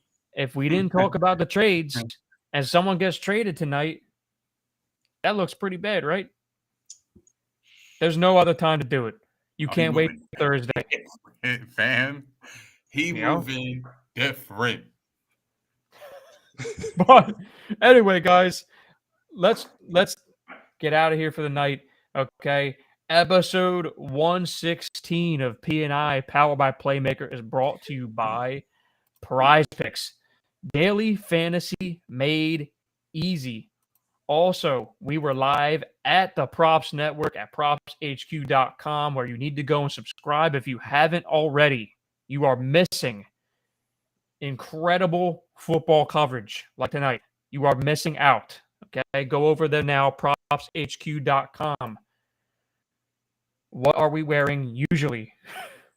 Fantastic fucking. Bro. I gotta do the wash on Thursday. I'm gonna wear it on Thursday. So everybody who's in the chat right now, come back Thursday and I'll show you my fantastic fabric. And you gotta I gotta do the wash. I wear it too often. All right, fantastic fabric, courtesy of IPP Pressworks, Cherry Hill, New Jersey. And last but not least, next show, Thursday, 8 p.m., Week 8 game picks. We are almost at mid-season. Unbelievable. Thank you so much for tonight, everybody. Nick Theories, do your thing, baby.